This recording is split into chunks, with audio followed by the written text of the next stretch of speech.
Right. Hello, everyone.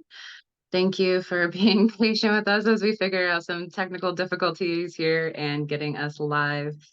So today we're going to be focusing on today's sermon on how to cultivate a healthy mindset so that you can grow your union. I really loved a lot of what Danny had touched on about really focusing on the thoughts that you hold within your consciousness, since you share one consciousness with your twin flame. And as you really allow yourself to heal that separation consciousness, not only do you see it growing and expanding in your twin flame union, but you also see your entire life shift and change. And I just found it so important on just how how important the present moment is, because that is really going to help you recognize what thoughts you're entertaining throughout your day. Yep. Same with us.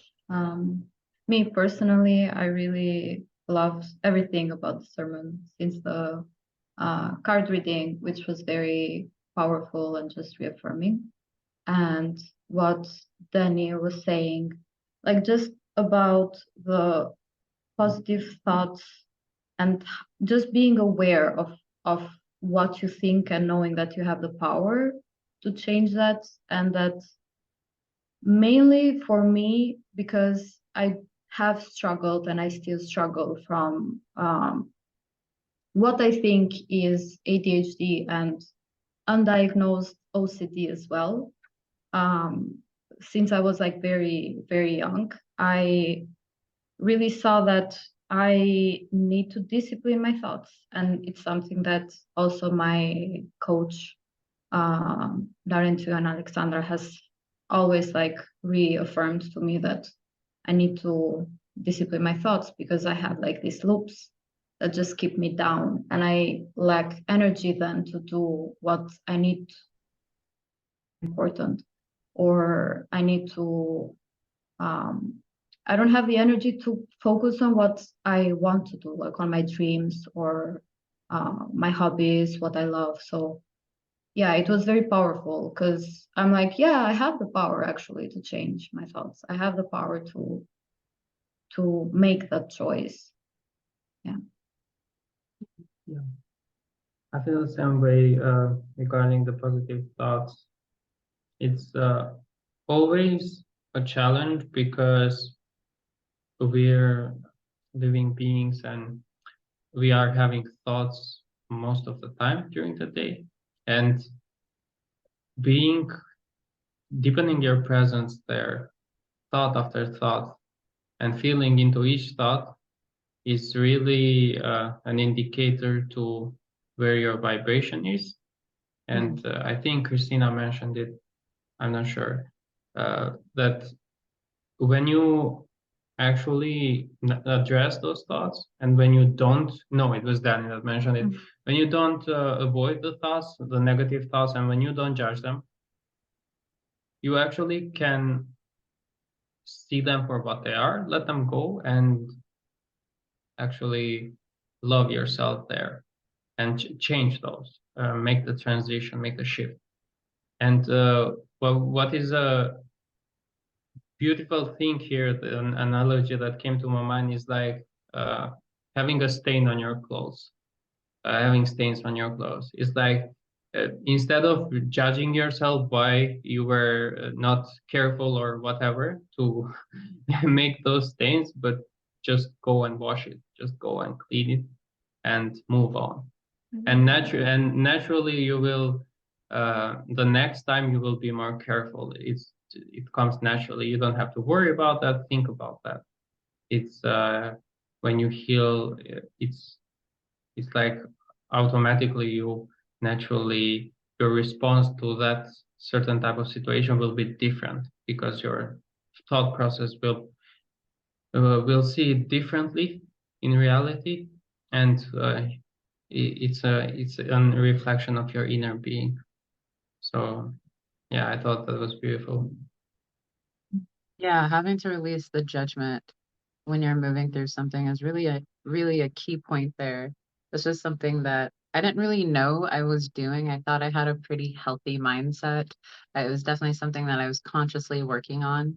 But it wasn't until I had my twin flame in front of me, and one of the things that he said was that his thought process always goes to the negativity. And I tried to like help him change that outwardly. But once I really sat with it and I had maybe another upset come up, I recognized how my mind went straight to the negative thought process instead of, okay, what is the lesson? What is it that I'm learning from here? And that mirror really helped me see I didn't have such a healthy mindset or way of coping with things as well as I thought I did. So thank God for having a twin flame because they're able to mirror those things to you. But as I really started to be very conscious of that, that is something that I am seeing change in our dynamic of instead of him going straight into panic or worry or judging himself, he is now going more to God and like getting clear on like why is this occurring? What belief am I holding on that required that to manifest the way that it did? And it really is allowing you to become a more what we call like a spiritual adult in your union instead of a spiritual baby. And so yeah, we have over like 70,000 thoughts a day. And so I when you really start to pay attention and be present with yourself of does that serve me? Is that keeping me in victim mentality? Is that a thought that is trying to convince me that I'm not lovable or chosen or worthy or enough? Those are definitely questions that you want to start asking yourself because that allows you to go deeper into intimacy with yourself. A lot of people get really confused on how do you go deeper into intimacy with God and yourself. And that is one way, is really being aware of the way that you communicate with yourself and the things that you're allowing yourself to receive and feed yourself. And so being that present, which is a key to being on the spiritual journey is presence. I found that either my thoughts are bringing me back to my past or my thoughts are bringing me to my future. And that's when I tend to have anxiousness and feeling overwhelmed. Or if I'm in my present moment, then I'm able to really choose my peace and choose love in that space. So it does require a lot of a presence and just truly being with yourself. Mm-hmm. Yeah, I love that. Yeah. Yeah, I agree. And I relate completely to that, like thinking about the future or the past. It's completely unnecessary because you cannot control that both Mhm. ways. Like the past happened, the future did not happen. So whatever you are thinking is actually just a delusion. Even if your predictions come true, it's still not healthy. And it's still not worth it to actually have negative thoughts about the future or the past. But when it comes to having positive thoughts, that's always helpful because you are actually manifesting those for the future. And you believe that you are worthy of the positive thoughts that you are thinking, that even if you're thinking something for the future.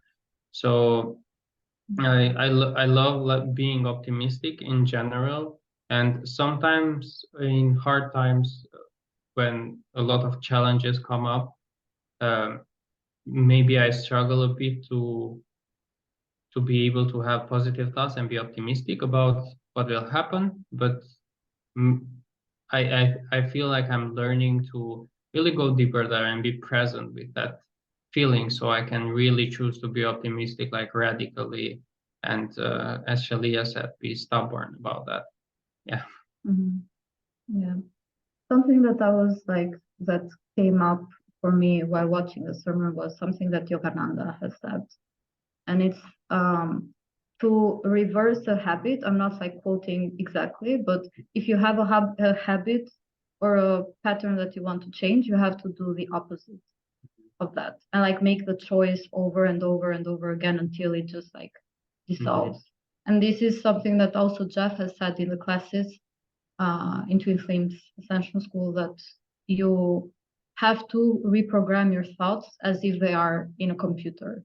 So like you erase that thought and you literally write down in a way in your mind what do you want to change that with. And whenever like that comes up, not to judge it, but just do the same until like that's a baseline, let's say, that's how it is, and it doesn't change until you go there consciously. And if you make like another choice that is different from that, then yeah, of course it will change again. But if you want to set it up for positivity, then you go there and you say, you change it to positivity, and it stays like that. Mhm. Yeah. Yeah, it's really scientifically proven. That's one of the things that makes it, I guess, not fairly easy. It's easy if you choose it. But it is scientifically proven that when you choose to change your thoughts, and one of the things I like to say is like you have your old story that you've been living off of, and then you're working on changing into the new story. And in order to change into the new story, like you said, you have to do the opposite of the thing that you've been doing.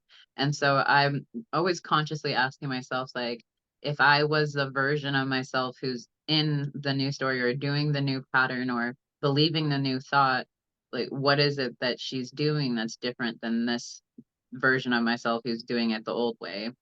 And ultimately, like when I can hold myself accountable that way, I do see that shift start to align in every aspect of my life. It really does start to encourage you. But I think that if we're not conscious and continuously moving through the mirror exercise and moving through our feelings, that it can be very easy to be kind of like sucked back into that old vortex and that old pattern. And so that's where like persistence and commitment really comes in. And as you really honor that, you also want to remember that you share one consciousness with your twin flame. And so this is where you can really do some deep healing if your twin flame doesn't want commitment with you, or are desiring to be in a relationship with someone else, or maybe they just don't want to communicate with you. Ultimately, they're communicating with you that you're holding this thought and this belief within your own consciousness.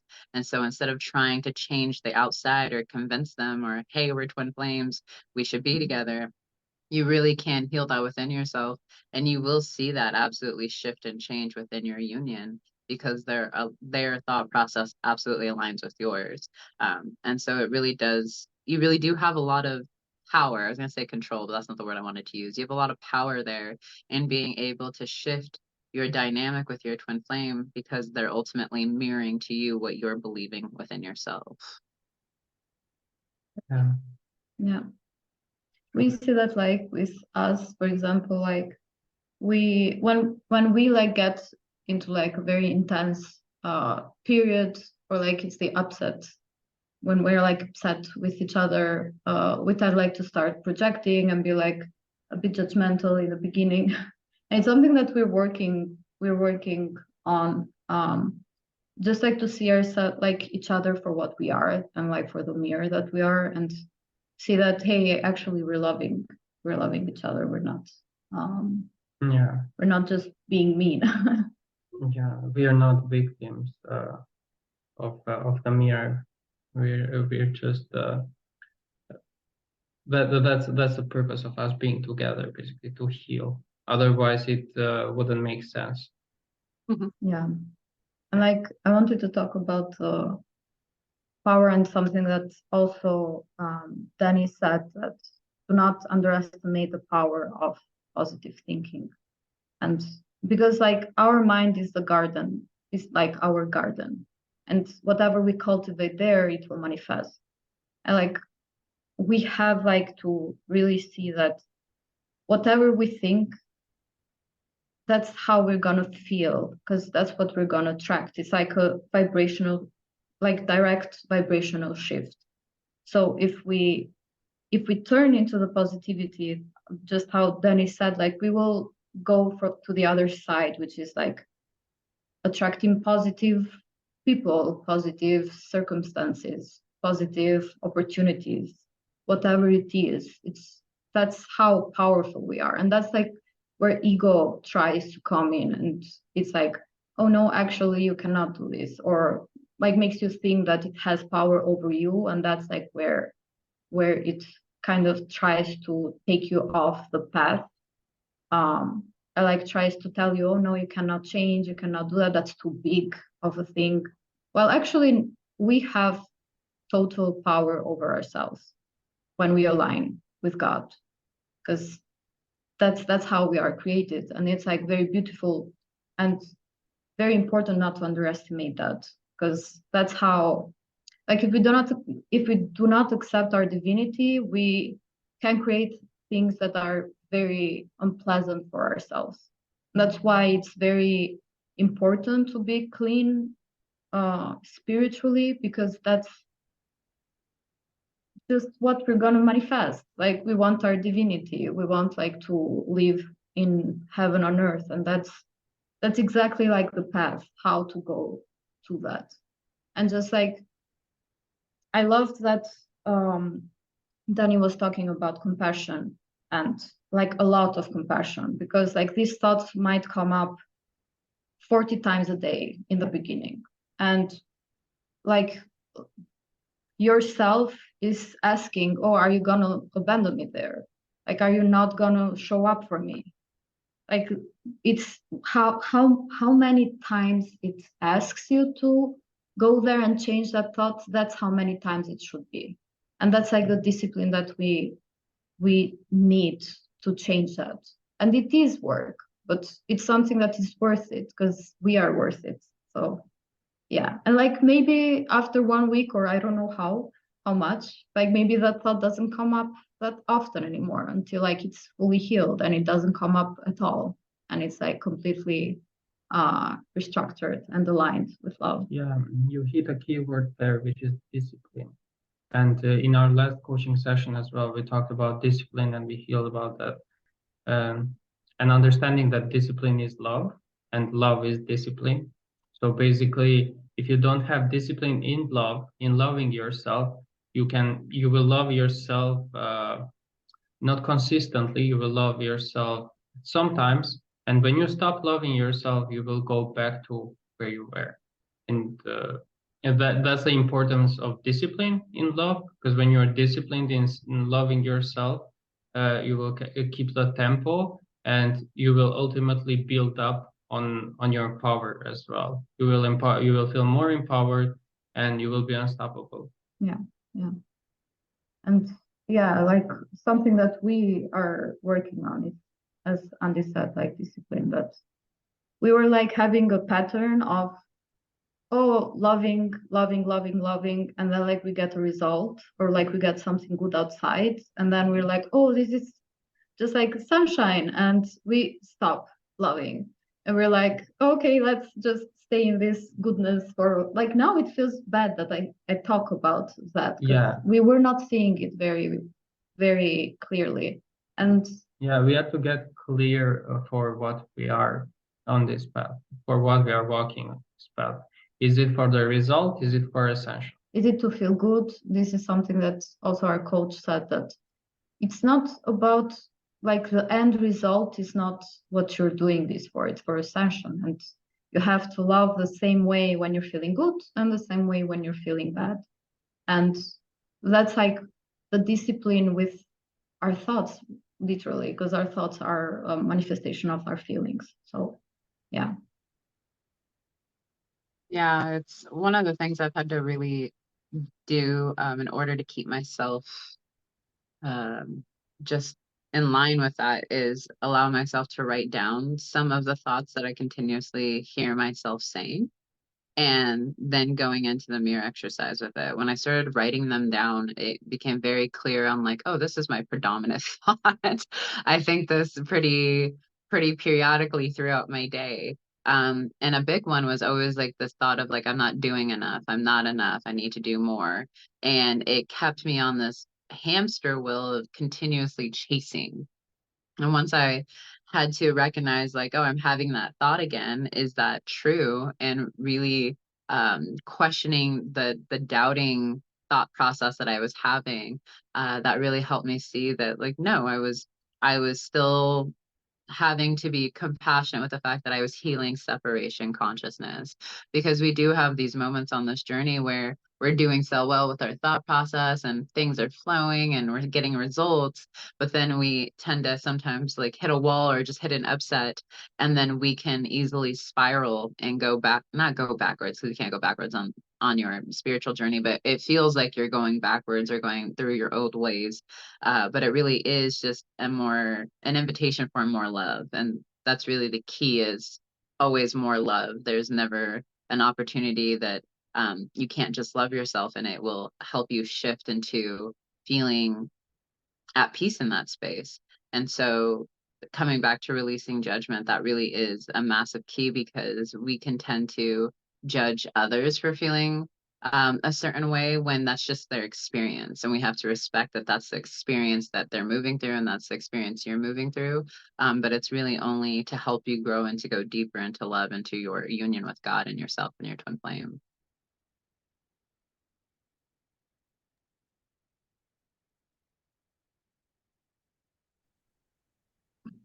I fully agree. Yeah. And I just Yeah. wanted like to touch on something else, because I've kept notes throughout the sermon. It's like having like making a list, like a gratitude list. I feel like it's something that I do, but I've done it when I felt like very good. So I'm like, oh, I'm so grateful because I was bursting with joy. And I feel like it's very important to see that as a tool and not do that only when things are going good. Like see it as a tool to just like switch that perspective with the negative thoughts. Like use it like, for example, in the morning to see that everything that we have, like be grateful for that, and not see, as Danny was saying, like, oh, I don't have this, oh, I could have been here, oh, I should have been doing that. And yeah, and just see that for what it is. Like I'm, for example, I'm very grateful for everything that I have, and just like the direction where I'm going. And that's like what matters, is like the process, and just like feeling good throughout the process, like whatever comes up.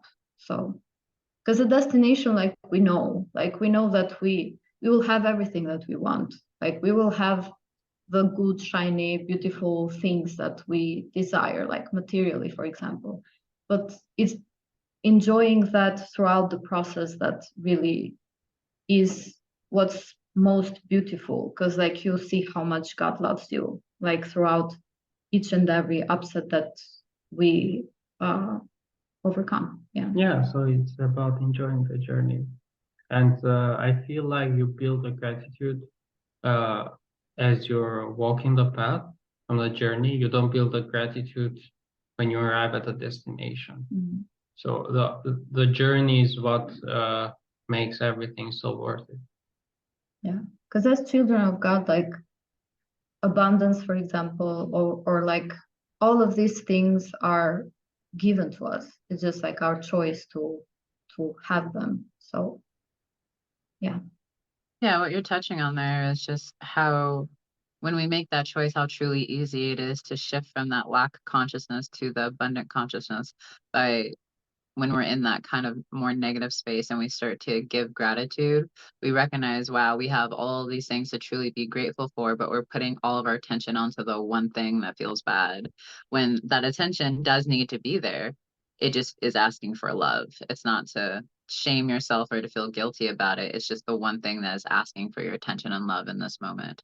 But when you're able to really see all of the things that you've cultivated in your life, it's easier to shift into that space of, okay, this is just the thing I'm moving through. It's all right. Like I've done this before. We have the tools to be able to Yeah. move through all of it.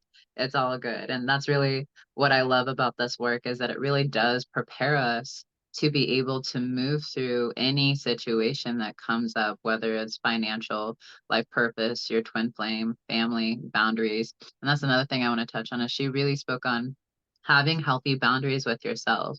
We hear a lot in the spiritual community and in healing, like putting boundaries with everyone and making sure that you're honoring your space. But that also means you have to have boundaries with yourself and honoring yourself, not entertaining just that separation consciousness, any place where you're looking at your twin flame as separate from you or against you or whatever it is. That means that you're honestly not looking at it from a place of unconditional love, and from God's eyes you're looking at it from a distorted ego space. And so that really, it doesn't take long to change if you're persistent and consistent with yourself. Those things you can really start to shift and change within just a few weeks if you really claim it. I've seen people be able to heal their twin flame wanting to be in another relationship within like less than a day because they're like, no, I'm not going to entertain that. I choose to know that I get to have what I desire. My union's already mine. I'm already in harmonious union. And then they're getting a text message or a call from their twin flame apologizing for being an idiot or whatever it was. Like, it really is like you just choosing. And as you choose to change and shift within, everything else has to follow behind that, because it's just you creating your reality. And so a big lesson for me on this journey was that my reality wasn't happening to me, but for me. It was showing me what my beliefs were in order to be able to really heal and change and shift there. And so when I stopped looking at life like it was against me and recognizing that I actually was co-creating it, things really started to shift and change in all aspects of my life. And the work really helped me do that. Yeah. Same. True. Like even with a live delay that we had, it came to me like, okay, positive thinking or negative thinking? What am I choosing to cultivate now? Am I choosing to stress? Am I choosing to panic? Am I choosing to really take this as a punishment, or am I choosing to take this as a lesson and an opportunity to love? And it's really heartwarming when you see life from that perspective. It really helps with your well-being and with your spiritual hygiene as well. Yeah, absolutely. Being able to go into that place of being willing to just choose your peace is, it's a very I think it's a very important skill for anyone who wants to lead to have, because there are many, many times where things can become very chaotic and someone's looking to you. And when you're freaking out or like in a panic or thinking everything's falling apart, those who look up to you or that you're leading follow that energy. And so being a mom, that's something I've had to really hone in on, is like my children are looking to me as that stability and that security. In order to be able to extend that to them, I have to choose that within myself first. And so you're always being invited to choose it first. And when you do that, you naturally invite others to do the same instead of freaking out, and which is very easy. It's okay. And it's okay if you do. That's where that compassion comes in. It's okay if you do have a little bit of a freak out or a panic, and then you remember like, oh, I have the work. I know how to do this. I've done it. It's all good. But it is a very powerful thing to be able to claim your peace and choose to just move through the negative thinking, the negative feeling, and really make a new powerful choice there. And it's really, really wonderful to see how fast those things can shift. Like it could be in just an instant. It really can shift. And it's just important to believe in yourself, ultimately, believe in the life that you desire. She even touched on what Shaleia had said about being very stubborn about just knowing that you are deserving of the things that you desire and not giving up on those things. And we talk about failure quite a bit through the spiritual journey of the only way you can truly fail is if you fully give up on yourself. And so when you continuously just chip at it and work at it, you'll see over a period of time, like, wow, I have really shifted. Prior to this work, I was negative Nancy. I was not a happy person. I was very angry all the time. But this work has really helped me take full responsibility and accountability of the role that I'm playing and why those things are occurring or manifesting. And ultimately, it is to unconditionally love me into making a new choice and recognizing my oneness with God and with life. Yeah, same. Like before knowing like the teaching, I was as well like very angry. I was, yeah, and like having a lot of trauma as well. And it's something that I wanted like to touch on, and something that also Danny mentioned. It's like reaching out for support whenever like somebody is having a difficult pattern or a difficult period that they just can't see or they can't go through something. And this, like, if you try like to heal it or try to do it yourself and you still see that, oh, you're struggling, it's okay to ask for support. And like MAP is a very big factor why I am actually able to see my power in having the power to change. And like I went through MAP twice for I think like 8 traumas that I had that were like core stuff. And it was like about safety and power.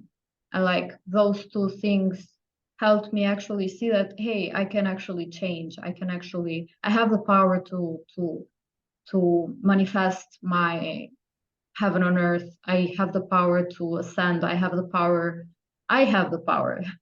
in my reality. Nobody else, and no circumstance or no situation that happened in the past. And yeah, like I'm very grateful for MAP, because else I would have keep thinking that I cannot change this situation. Like I'm stuck in this thought pattern and really relieve that trauma whenever like something triggered it. And like it's very okay to ask for support. That's why support is there. So we can claim it and receive the love that has the power to change our situation. Yeah. Without support, we wouldn't be able to make it so far. And I feel like support is one of the biggest factors that we are here, and that we have manifested and achieved everything that we have. And for me, the most important thing is the love that I have within. Nothing is more important than that, because at the end of the day, everybody just wants to feel good. It's not what makes them feel good. It's how they feel good just by being themselves. Yeah, it's the feeling itself. Yeah. So yeah. Beautiful. How are you both feeling here? I don't have anything else to say. Yeah, I'm feeling complete as well. Me too. All right. Well, thank you everyone who joined us this morning for After Church Tea Time.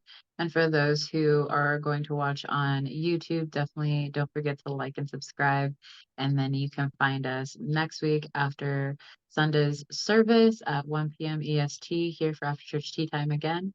Other than that, I hope you guys have a blessed week and we will see you guys soon. Bye-bye.